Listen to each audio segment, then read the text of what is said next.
रागे राघव के रिपोर्टाज को लेकर। रिपोर्टाज फ्रेंच का वर्ड है, फ्रेंच भाषा का, और शुरू के दिनों में जब ये विधा सामने आई तो शुरू के दिनों में इसे रिपोर्ट का समानार्थी माना जाता था, लेकिन अब ऐसा है नहीं, क्योंकि दोनों चीजें अलग हैं। रिपोर्ट अलग है, रिपोर्टाज अलग है। रिपोर्ट में किसी घटना का वस्तुनिष्ठ विवरण होता है। वस्तुनिष्ठ कहने से मतलब ये है कि आप अपनी भावनाओं को उसमें शामिल नहीं कर रहे हैं, तथ्यों पर आप जोर देते हैं, तथ्यों को आप रेखांकित करते हैं, उसे आप उभारते हैं। आपको कैसा महसूस हो रहा है वो आप उसमें नहीं मिलाते।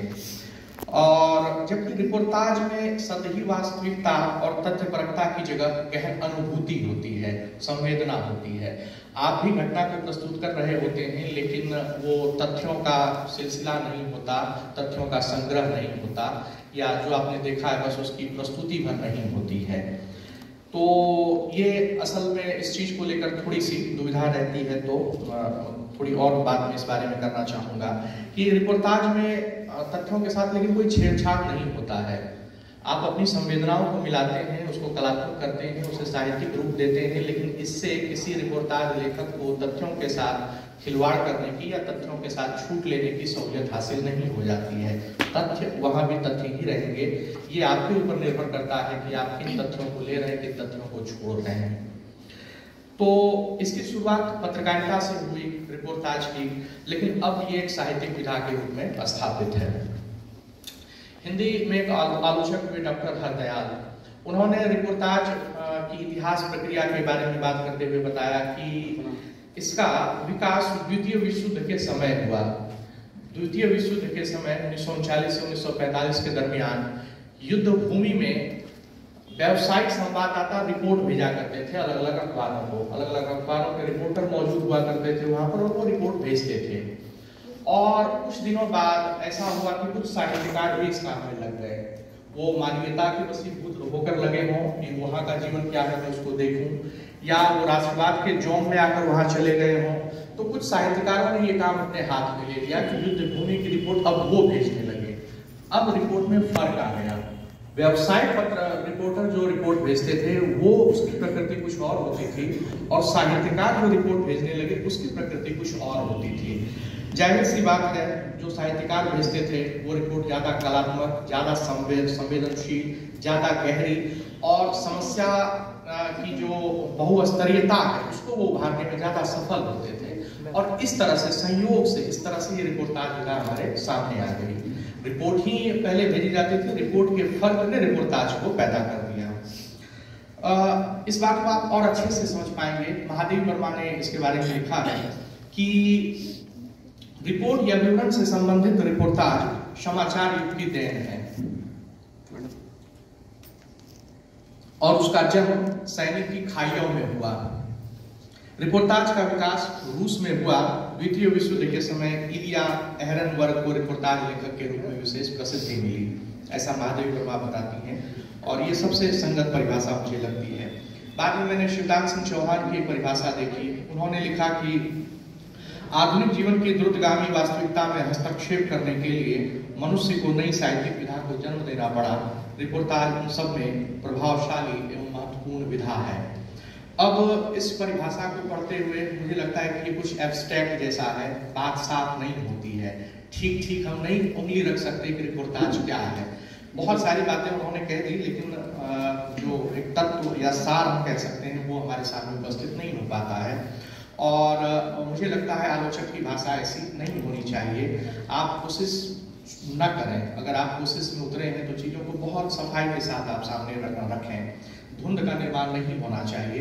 मुझे कल का व्याख्यान याद आ रहा है रवि भूषण सर का, और वो एक किताब को याद कर रहे थे। वो किताब प्रोफेसर वीर भारत तलवार की थी, और किताब का नाम है किसान राष्ट्रीय आंदोलन और प्रेमचंद 1918 से 1922, प्रेमाश्रम और अवध के किसान आंदोलन का विशेष अध्ययन। प्रोफेसर वीर भारत तलवार ने इस विषय पर PhD की है डॉक्टर नामवर सिंह के निर्देशन में। और रवि भूषण सर जब इस किताब को याद कर रहे थे तो वो फील्ड वर्क के सिलसिले में याद कर रहे थे। फील्ड वर्क हिंदी में कैसे होता है उस संदर्भ में इस किताब को याद कर रहे थे। अपने इस किताब के दरमियान वीर भारत तलवार अवध के गांवों में घूमे, अवध के गांवों में जाकर उन्होंने फील्ड वर्क का काम किया, और खास करके उन इलाकों में जो इलाका बाबा रामचंद्र का था, जिन्होंने किसान आंदोलन अवध में खड़ा किया था, उन इलाकों में जाकर इन्होंने फील्ड वर्क किया था। मुझे जो बात कहनी थी, मुझे ये बात क्यों याद आई, वो ये कि तलवार जी जब हम लोगों को MA और MPhil की कक्षाओं में पढ़ाते थे, लेक्चर लिया करते थे, और जब हमारी कॉपियों को वो चेक करते थे तो वो भाषा की सफाई पर सबसे ज़्यादा जोर देते थे। और इसका सबसे बड़ा प्रमाण उनकी किताब है रसाकसी। रसाकसी को लेकर हालांकि बहुत मत मतांतर है, लेकिन कोई भी उसको पढ़कर इस बात की तस्दीक कर सकता है कि भाषा कैसी होनी चाहिए, और कोई भी हैरान हो सकता है कि आलोचना की भाषा ऐसे कैसे संभव हो गई। आलोचना एक मुश्किल विधा है, मुश्किल ना हो कम से कम वो कई बार हम मतलब बहुत रुचि से उसको नहीं पढ़ पाते हैं, जैसे हम कहानी, नाटक, कविता को पढ़ते हैं, लेकिन उस किताब को पढ़ते हुए आपको कभी ये नहीं लगेगा कि आप आलोचना की किताब पढ़ रहे हो। नवजागरण जैसे विषय पर वो किताब लिखी गई है, लेकिन आपको बोरियत महसूस नहीं होगी कि आप एक जटिल और गुरु विषय को पढ़ रहे हैं। तो मुझे लगता है कि जब शिवदान सिंह चौहान की परिभाषा की मैंने बात की तो उसमें जो एब्स्ट्रैक्ट चीजें आ गई हैं वो नहीं होनी थी, लेकिन शिवदान सिंह चौहान का सबसे बड़ा योगदान इस अर्थ में है, इस संदर्भ में है कि वो वाहिद इंसान है, वाहिद आलोचक है हिंदी साहित्य का, जिसने सबसे पहले रिपोर्टाज पर साहित्यिक विवेचन शुरू किया, रिपोर्टाज पर आलोचना लिखनी उन्होंने शुरू की। और इतना ही नहीं, वो हिंदी के पहले रिपोर्टाज लेखक भी माने जाते हैं। 1938 के दिसंबर के रूपाब अंक में उनका एक रिपोर्टाज प्रकाशित हुआ लक्ष्मीपुरा के नाम से। लक्ष्मीपुरा एक देहात गांव का नाम है, जिसमें कि मारपीट झगड़े वगैरह हुआ, झगड़ा हुआ था वहाँ, और उसी झगड़े पर उन्होंने रिपोर्टाज तैयार किया था। आगे फिर इनका एक दूसरा रिपोर्टाज मौत के खिलाफ जिंदगी की लड़ाई 1941 में हंस में प्रकाशित हुआ, और हंस में इनके ही योगदान से या इनके ही उद्यम से एक स्तंभ शुरू हुआ उन दिनों। उस स्तंभ का नाम हुआ करता था समाचार और विचार। इस स्तंभ का हिंदी की दुनिया में रिपोर्टाज को आगे बढ़ावा देने में बहुत योगदान है। इस स्तंभ में हिंदी के बहुत सारे आरंभिक रिपोर्टाज छपे, हंस के समाचार और विचार नाम के स्तंभ में। ये छोटी सी एक यात्रा जो रिपोर्टाज की हिंदी साहित्य की दुनिया में रही है। इसके अलावा आप जानते हैं कि तूफानों के बीच, प्लॉट का मोर्चा, वे लड़ेंगे हजारों साल, युद्ध यात्रा, रिंजल धंजल, नेपाली क्रांति कथा, जुलूस रुका है, ये सब ऐसे रिपोर्टाज हिंदी में बताए जाते हैं जो कि बेहद महत्वपूर्ण है, और जिन्होंने रिपोर्टाज विभाग को स्थापित किया, उसे आगे बढ़ाया। रांगे राघव का जो रिपोर्टाज है तूफानों के बीच, यह बंगाल के अकाल के ऊपर लिखा गया है, और ये फरवरी 1946 में सरस्वती प्रेस बनारस से प्रकाशित होकर आया, और उन दिनों सरस्वती प्रेस को श्रीपत राय देखते थे। आप जानते हैं 1943 में बंगाल में भीषण अकाल पड़ा, और इसमें करीबन 60 लाख लोग मारे गए। अंग्रेज इतिहासकार या अंग्रेजी जो दस्तावेज है वो ये संख्या 15 लाख बताती है, कुछ इतिहासकार 30 लाख कहते हैं। और एक बांग्लादेश के प्रोफेसर है रफीकुल इस्लाम, वो बांग्लादेश में बांग्ला भाषा और साहित्य के प्रोफेसर हैं, और काजी नजरुल इस्लाम के साहित्य के विशेषज्ञ के रूप में वो जाने जाते हैं। पिछले दिनों उनका इंतकाल हो गया। उन्होंने इस विषय पर काफी काम किया है, और उनका मानना है कि करीब 60 लाख लोग इस अकाल में मारे गए थे।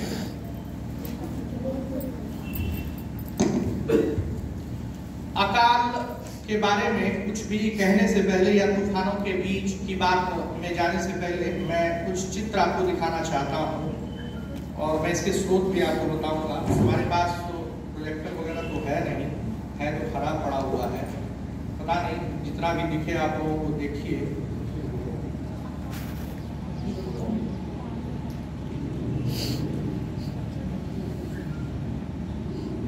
ये बच्चा है जिसकी हड्डियां गिनी जा सकती हैं। सर रिपोर्ट से मैंने कॉपी की है, कारवान और BBC की रिपोर्ट से। ये ऊपर का एक चित्र है, 3 बच्चे हैं, जिसमें एक बच्चे की गोद में एक दूसरा बच्चा दम तोड़ रहा है, और नीचे अंग्रेज अधिकारी हैं और उनके साथ यहाँ के नौकरशाह अफसर भारत के हैं, और ठीक उनके सामने सड़कों पर जानवरों की तरह बंगाली मनुष्य बैठे हुए हैं। उनके कपड़े की कलर भी ढीली नहीं है अगर आप ध्यान से इस फोटो को देखेंगे तो, और नीचे लोग अपनी मौत का इंतजार कर रहे हैं, कहीं पर घर से बाहर, सड़क में, मैदानों में, कहीं भी। ये एक कोलाज है, ये आपको दिखाई नहीं देगा, लेकिन आप नीचे की फोटो देखिए। ये हड्डियां हैं और हड्डियां इकट्ठी की गई हैं, जहां पर भी जानवरों की हड्डियां हैं और मनुष्यों की हड्डियां हैं, ये सब एक जगह इकट्ठी हैं। नीचे वाली तस्वीर में ये एक महिला है जो कि अभी भी जीवित है और जो उस अकाल की पीड़ित रही है। रफीकुल इस्लाम भी पीड़ित थे उस अकाल के, और उन्होंने भी उस दरमियान काम किया था, और उन्होंने एक लंबा इंटरव्यू BBC को 2015 में दिया था अपने इंतकाल से पहले। ये जो चित्र मैंने अभी आपको दिखाया, ये मैंने कारवान मैगजीन और BBC से लिया है। कारवान में 2020 में अकाल के 77 साल पूरे होने पर एक रिपोर्ट छपी। रिपोर्ट के लेखक थे खुशनुमा चौधरी, और उन्होंने उस रिपोर्ट का शीर्षक दिया था एक भूली हुई त्रासदी, चश्नुदीद की नजरों में अकाल स्मृति। वो ऐसे सारे लोगों से मिले जिन लोगों ने अकाल को भोगा था, उन सारे लोगों से किशनवार मिले और उन्होंने ये रिपोर्ट तैयार की थी। BBC वाली रिपोर्ट 2015 की है, जिसको लिया था फरहाना हैदर ने, और वो उस रिपोर्ट का शीर्षक था, आप सुनिएगा, कि मैंने देखा लोग घास और सांप खा रहे थे।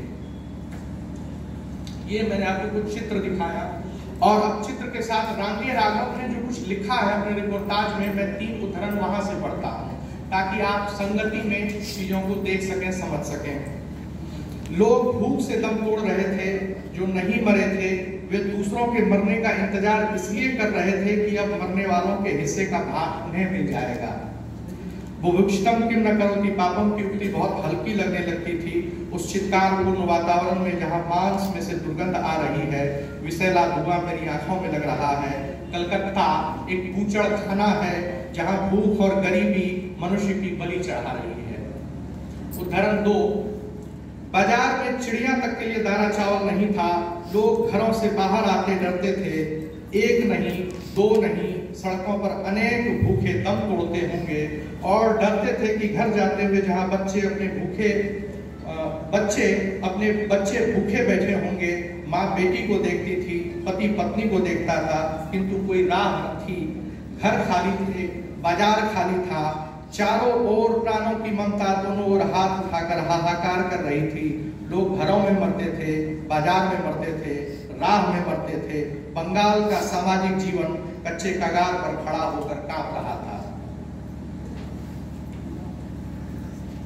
उदाहरण 3, सामने एक टूटा घर था, भग्न विध्वस्त, मानो तूफान में उसका वैभव नष्ट हो गया हो, और उसके सामने केले के पेड़ों की शीतल और मनोरम छाया में 14 कब्रें आंख मूंदे पड़ी थी। एक लड़का जो वहीं बैठा एक आम की गुठली का सब कुछ खा जाने में लगा था। महाचार्य कहने लगे, बाहर से तुम्हारी तरफ बहुत से लोग आते हैं, हम चाहते हैं कि तुम यहाँ की एक एक कब्र से बात करो और हिंदुस्तान के कोने कोने में जाकर कहो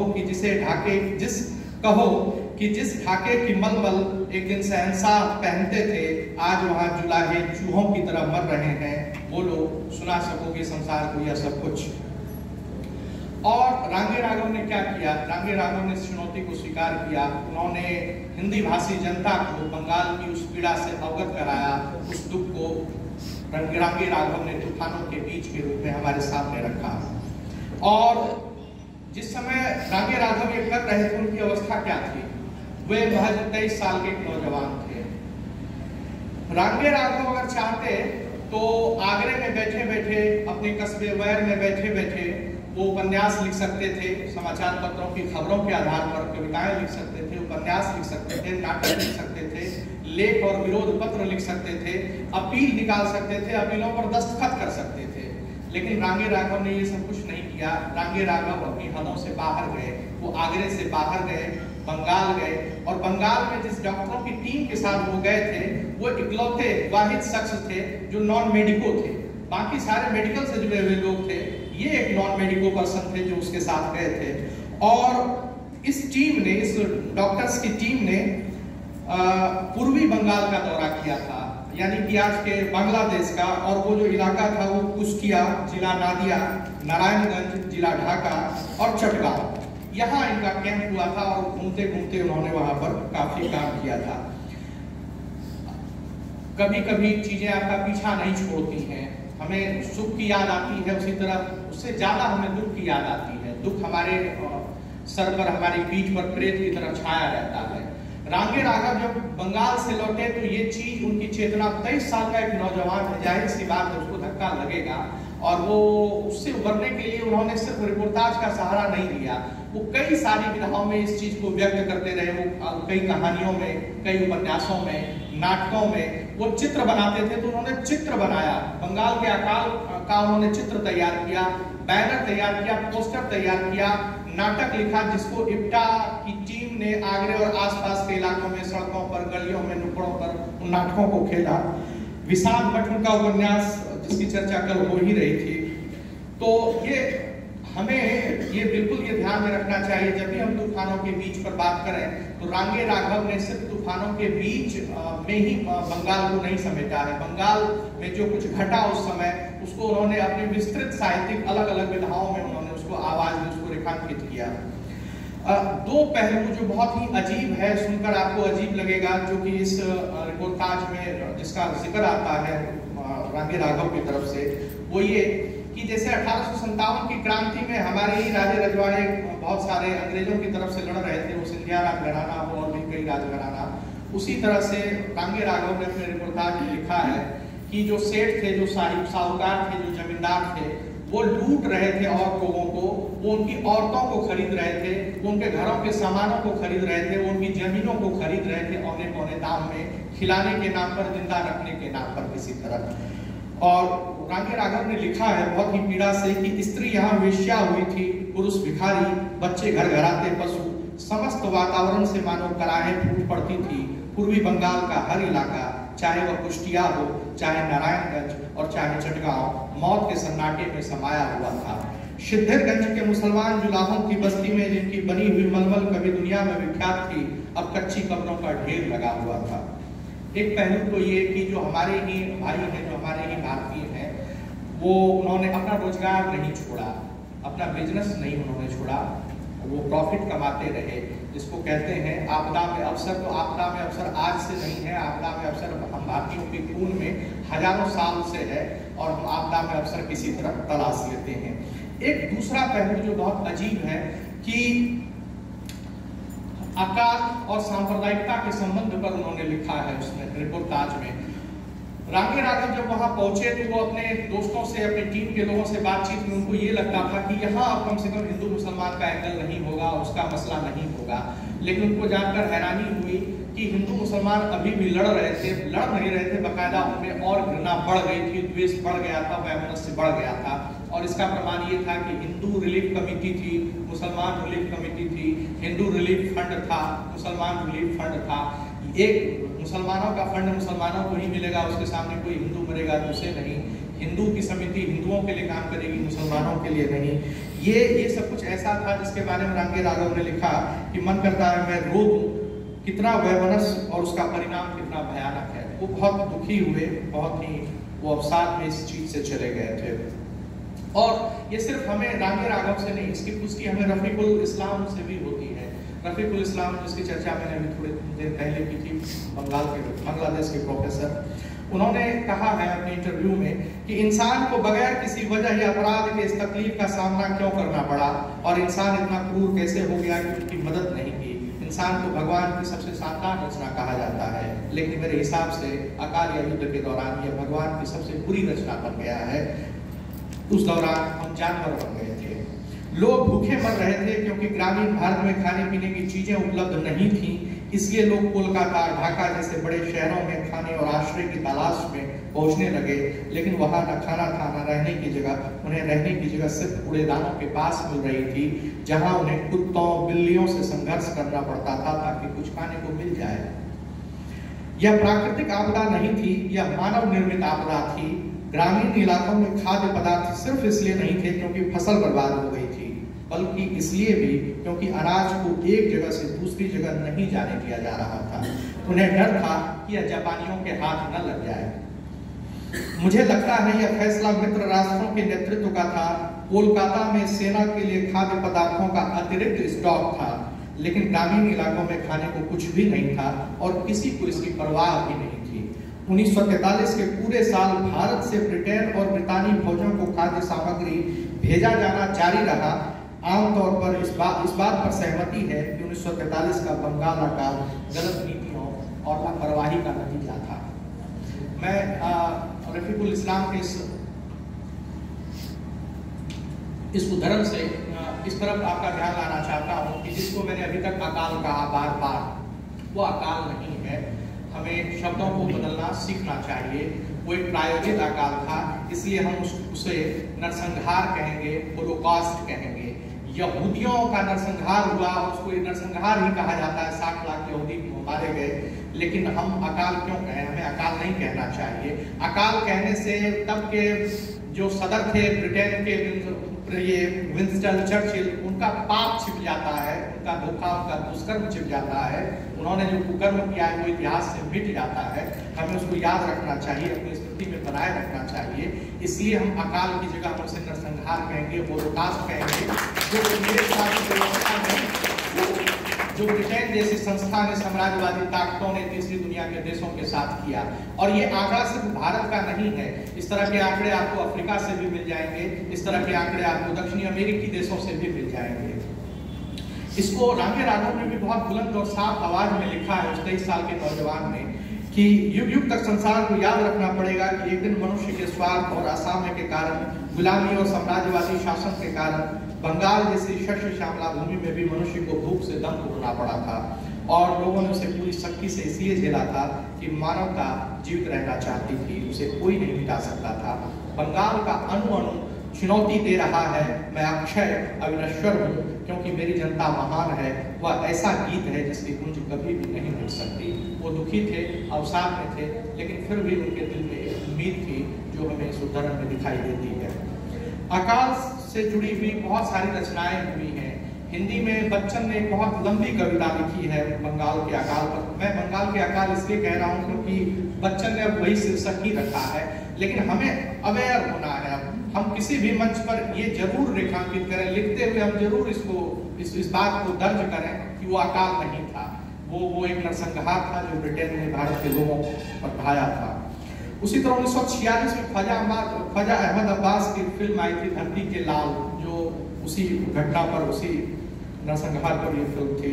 नागार्जुन की कविता की चर्चा होती है, वो कविता 1974 की है, 12 दिसंबर 1974 की है। एक मशहूर कहानी विजन भट्टाचार्य की नवान्न के नाम से है, जिस पर कि इब्टा ने खूब नाटक किया, बहुत मशहूर नाटक, उसका नाट्य रूपांतरण हुआ है नवान्न का। उसी तरह कृष्णचंद्र ने उर्दू में कहानी लिखी अन्नदाता के नाम से। इसके अलावा अमलेंदु चक्रवर्ती, इन्होंने बांग्ला में लिखा in search of famine, Akaler साधना, मेरे ख्याल से ये नाम है बांग्ला में उसका, ये उपन्यास है जी बांग्ला में ये होगा। रिचर्ड स्टीवेंसन ने Bengal tiger and British lion, an account of the Bengal famine of 1943, इस नाम से उन्होंने एक किताब लिखी है। उसी तरह एक भवानी भट्टाचार्य का एक उपन्यास है सो मेनी हंगर्स के नाम से।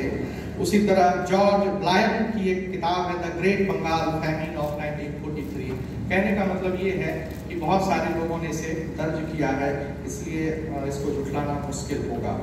मैं शुरू में मैंने रिपोर्टाज के स्वरूप के बारे में आपसे कुछ चर्चा की थी, और उस चर्चा के पीछे का लोभ ये था, ये बात आप तक पहुंचानी थी, ये बात आपको समझनी है कि रिपोर्टाज एक बहुत ही मुश्किल विधा है।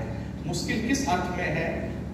आप कहानी, उपन्यास, कविता, नाटक कुछ भी लिखते हैं, आप घर के अंदर बैठकर लिख सकते हैं। जरूरी नहीं कि आप बाहर जाएं घर से, आप जा भी सकते हैं, लेकिन जरूरी नहीं है, बिना गए भी आप लिख सकते हैं। रिपोर्टाज आपको ये सुविधा नहीं देता है, वो आपको घर से निकलने के लिए कहेगा, आपको अपनी हदों से बाहर जाना होगा, घटना क्षेत्र में आपको मौजूद होना होगा।